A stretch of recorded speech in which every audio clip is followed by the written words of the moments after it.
and there needs to be strong green-red lines. That's what I think. Thanks. Now, Sweden have pulled out their LNG project from this list of PCIs, and I'm appealing to you, Taoiseach, to listen to the scientists and do not proceed with the fracked gas terminal that will go into Shannon if we sign off on this list. The Minister says the PCI is in our common interest. I believe it is not. It does provide advanced planning for any project. The Minister says it has planning already, but this planning is far from certain, and this would put it through a planning process that I believe would not be appropriate and right. The Minister says he's not going to support financing for it, but we don't know what the American government may do or what other actors may do to pursue this project. This is not in our interest. We found out only last week from questions asked by Kieran Cuff to the European Commission officials that it could be stopped tomorrow. I'm asking that you do that. That's in our common interest, not proceeding with it. This is a climate change issue of the first order. This government, if it wants to show its climate leadership, should stop this project now. Taoiseach. Thanks, Deputies. This is a private sector project, not a government project, but the advice that we have is that it could be useful for Ireland when it comes to future energy security, recognising that we'll continue to use natural gas for the decades ahead. We're reliant at the moment on imported gas from the pipeline with the UK and gas from Carb. Carb is going to run out quite soon. That leaves us with only the pipeline from the UK as our only source of gas. If that were ever cut off, we'd be in serious trouble almost immediately. We would be facing brownouts and blackouts, quite frankly. And a terminal on the other side of the country gives us potential alternative way to get gas in, and it doesn't just have to be fracked gas. It could be sea gas from North Sea. There are others. Have you any idea how long we have left in Corrib? I suppose the figures are updated on an annual basis. Our view at the moment is that it's somewhere probably between 12 and 15 years. 12 to 15. Thank you very much. As a side to that, our interconnectors with the UK, we have two interconnectors with the UK that operate in parallel. Those interconnectors have little or no capacity constraint. There is sufficient capacity on them to deliver 100% of Ireland's electricity requirements, if that were the case. In terms of security of supply and the interconnectors, as I mentioned, the interconnections we have with the UK are extremely robust. They've been there since 1993. We haven't had a single outage on those. And the fact that we completed a twinning of the last section of pipeline in Scotland last year gives two completely independent interconnectors with Scotland and gives us puts us in a very robust position in terms of security of supply. Why is there such a keen interest to get on this PCI list? And there are mainly three reasons for that. The first is that our regulation, the 10E regulation, foresees that a PCI has to undergo an accelerated permit granting procedure, and it is said that the whole permit granting, all permits, by the way, should go through a one-stop shop, have to be delivered within 3.5 years. We examined what a major supply interruption from Russia would have on Europe. We found that Ireland could sustain an interruption period of up to 10 months without the need for LNG infrastructure in Ireland. LNG imports of frack gas from the US met approximately 1% of full UK gas demand to date. Natural gas is used for electricity generation and heating in Ireland, meeting 1/3 of our energy needs.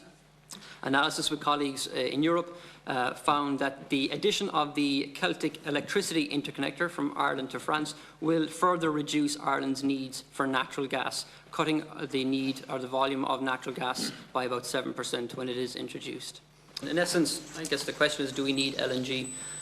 From the detailed modelling that we've undertaken in UCC, it's not entirely obvious that LNG infrastructure will be required in Ireland.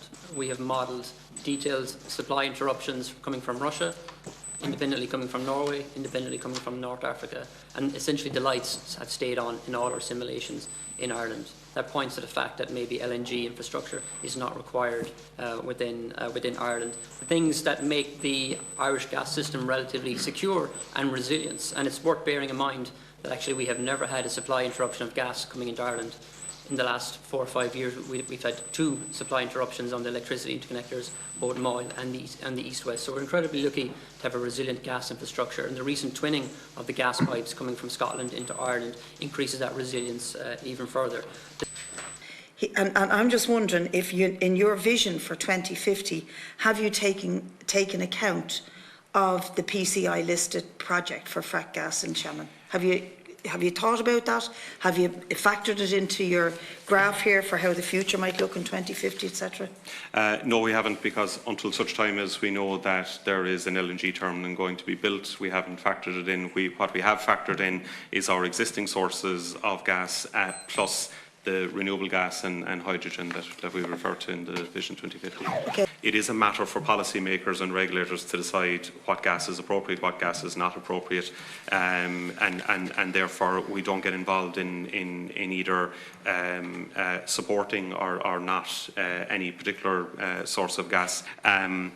The leakage of methane in gas production in Europe, and this is from the European Environmental Agency, is 0.6% well to wheel or well to in use. And our own network is because it's a relatively new network in terms of a European context, the figure is about 0.1%. 2/3 of the increase in production of all natural gas over the past decade globally has been shale gas development in the United States. Natural gas production in the United States is now dominated by shale gas, and if Ireland were to import LNG from the United States, it would largely be shale gas. Methane is the major component of natural gas, including shale gas, and methane is an incredibly powerful greenhouse gas, more than 100 times more powerful than carbon dioxide. And it's important to note that the Earth's climate system responds much more quickly to methane than to carbon dioxide. And so reducing emissions of methane is critical to reaching the United Nations COP21 target of keeping the planet well below 2 degrees compared to the pre-industrial baseline. We simply cannot do that with CO2 emissions alone. And if we do not reduce methane emissions, the Earth will shoot through the 2-degree mark within the next 20 to 30 years with devastating consequences.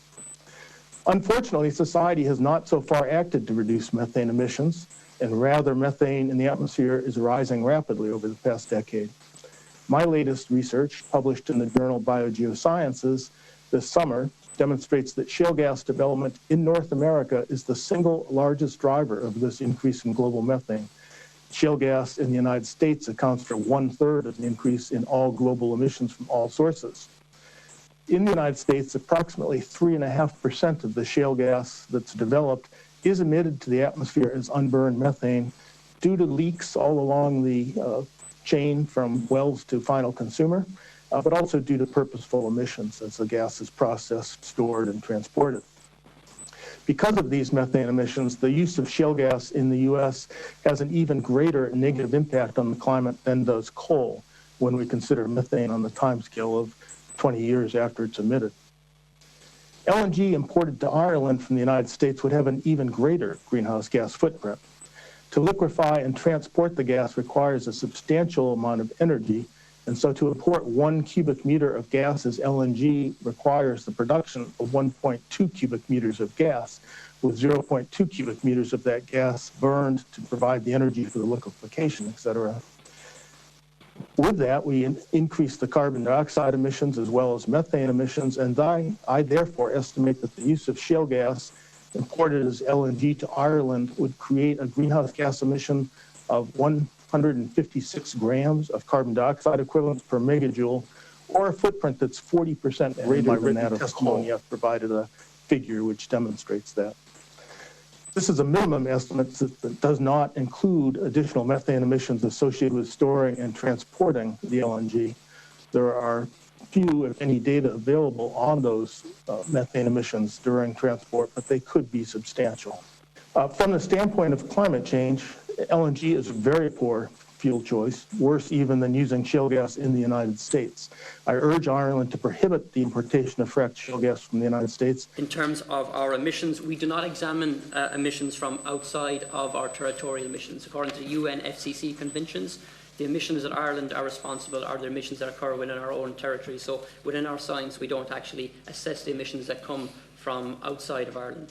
And that is, could they please try and describe to us what it would mean in terms of climate mitigation if we were to reduce the methane emissions, just as they've gone up, if we were to bring them right back down. In other words, if we refuse to take gas, if all countries were refused to take gas from the US, how much fracked gas from the US, how much good we could do in terms of climate emission and how quickly we could do it. Thank you. In relation to the impact of methane and potentially reducing methane emissions very rapidly, the big win there is that it actually does buy us more time. Because methane is faster acting, then if we could effectively constrain, reduce methane emissions in the short term, that would actually buy us somewhat more time to do this complete reconstruction of our energy system, and we desperately do need that additional time. I agree with my colleague. If we reduce methane emissions now, we slow the rate of global warming now. And unlike carbon dioxide, where there's a lag of several decades due to uptake and release by the oceans, if we are serious about trying to minimize the risk of major thresholds in the climate system and irreversible runaway global warming, we really do need to try and keep the planet well below 2 degrees Celsius. We don't have to 2050 to do that. We need to start moving that way now, and it absolutely requires reducing methane emissions. So I don't buy this idea of natural gas as a bridge or transitional fuel at all. I am, of course, aware of the concerns that some sources of natural gas, such as fracked gas, can have higher levels of fugitive gases, which generate additional greenhouse gases in the form of methane than other sources of natural gas. This is based on certain research papers that have been published, I think, by Cornell University. And while there is debate about that research, I am conscious that in the context of the use of projects of common interest, that we should be conscious of those. And in that regard, I've instructed my officials to ask the European Commission whether the implications of importing LNG, both conventionally and unconventionally extracted into the European Union, has been examined in terms of a sustainable, secure and competitive European energy policy, and if not, that should be undertaken. There was the question of the Shannon. Thank you for that. Indeed, that is it's a good example where our problems lay today. Also for the Commission, because you have to understand that the PCI process in the first place is in the hand, as I said, it's bottom up, of member states, of what they want to have, and then it goes to regional groups, etc. So we are, as a Commission, when it comes to us, we have to follow some clear rules. We cannot keep a project on the list if one member state opposes it. And we have had these cases this time. On the other hand, if there is no opposition and we are doing a cost-benefit analysis and it shows a positive social welfare ratio, then we are, at this moment in time, obliged to take it. We have, and that is also what Mr. Peterson has raised, and I take that here is a missing link in our system, that we should have for future projects a real scrutiny, a real assessment on the climate policy compatibility of these projects. And that, in my view, I gave you a concrete example, means no, let's say, one or single natural gas pipeline anymore. It has to be multi-purpose. To discuss what you have claimed, rightly so, where is the sustainability or climate impact assessment? Unfortunately, we are not doing it. this is certainly a missing link that is in our current catalogue of criteria, which need to be added. And the Commission knows the danger is there. If you are putting today such a pipeline into the water, it stays there for the next 50 years. And that is certainly something where we also have, if you look into the future, the problems